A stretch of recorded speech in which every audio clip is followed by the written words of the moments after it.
Lines और angles क्या है। अब आते हैं हम तीन चीज़ों को और समझेंगे।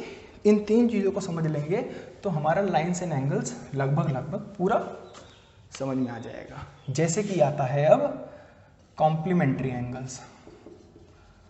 कॉम्प्लीमेंट्री एंगल्स, तो कॉम्प्लीमेंट्री एंगल्स याद रखिए कि यहाँ पे एंगल्स बोला जाएगा हमेशा, एंगल नहीं। कॉम्प्लीमेंट्री एंगल जैसी कोई चीज़ नहीं होती, कॉम्प्लीमेंट्री एंगल्स ही होता है, यानी एक से ज़्यादा एंगल। एक से ज़्यादा एंगल बोले तो दो।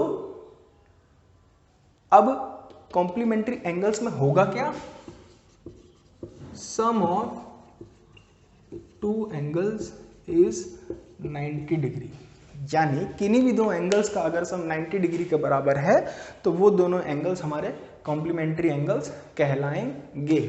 जैसे मान लेते हैं ये राइट एंगल है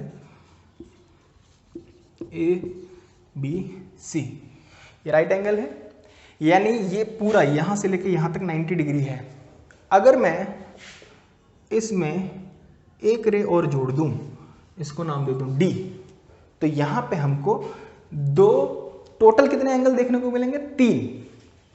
एक ये एंगल ABD, एक एंगल DBC ये, और एक पूरा एंगल ABC।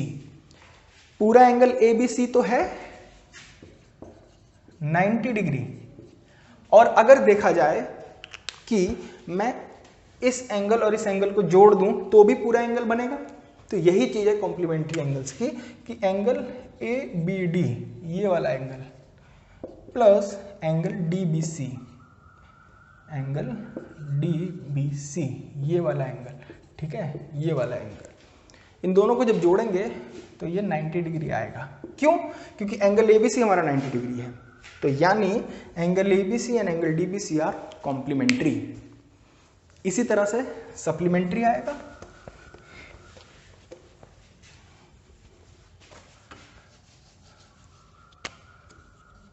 सप्लीमेंट्री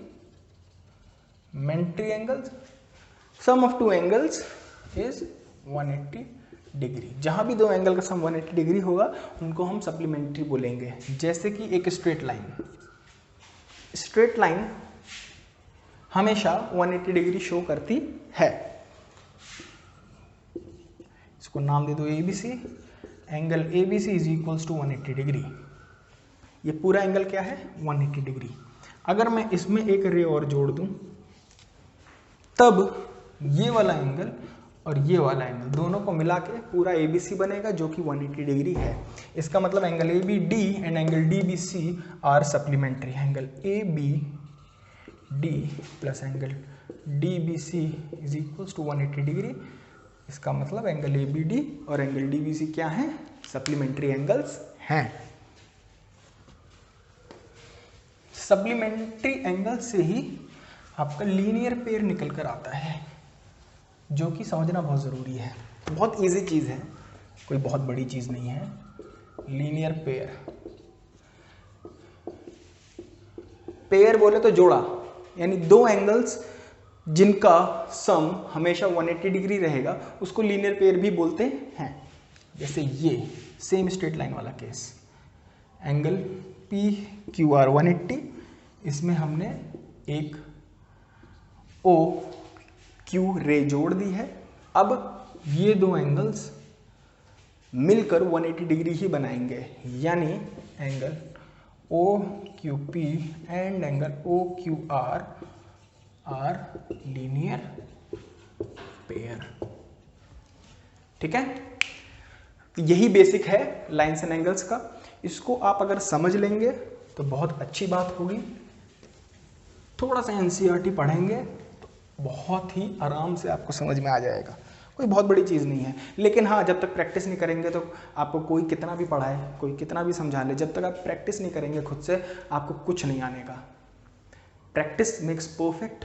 आप जितना प्रैक्टिस करेंगे मैथ्स में उतने आपको अच्छे मार्क्स आने की संभावना बढ़ जाएगी। जैसे कि आप एक दिन में कम से कम 20 सवाल से स्टार्ट करो, 30 सवाल से स्टार्ट करो, 50 सवाल से स्टार्ट करो, ऐसे धीरे धीरे जाओ। एक क्वेश्चन को 10 बार करो यार, 10 बार करो, 20 बार करो, क्योंकि एक बार करने से उस क्वेश्चन में आपको है क्या समझ में नहीं आने का है। जब तक 4-5 बार उस क्वेश्चन को करोगे नहीं तब तक आपको क्वेश्चन ही नहीं समझ में आएगा, क्योंकि आप अगर एक बार आपने कर लिया तो आप बेसिकली उसको रट रहे हैं। जब तक प्रैक्टिस नहीं करेंगे, प्रैक्टिस करने से आपको नई नई चीज़ें समझ में आएंगी। जैसे एक कोई क्वेश्चन है मैथमेटिक्स में, आपके पास कम से कम 2 या 3 तरीके हैं इसको सॉल्व करने के। तरीकों से क्या मतलब है, एक कोई फिक्स पैटर्न नहीं है, फिक्स प्रोसेस नहीं है कि आप इसी तरह से इसको आंसर को ला सकते हो। 2-3 तरीके हैं जो कि बीच में इधर उधर होता है, 2-3 तरीकों से आप उसको आंसर को ला सकते हो, और वही लाइन्स एंड एंगल्स चैप्टर में आपको देखने को मिलेगा। ज़रूरी नहीं है एक ही थ्योरम या एक ही एक्सियम लगाने से आपने वो आंसर को ले आए, आप 2-3 तरीकों से ला सकते हैं, और वो 2-3 तरीके तभी आएंगे जब तक आप प्रैक्टिस करेंगे। तो thank you very much for watching this.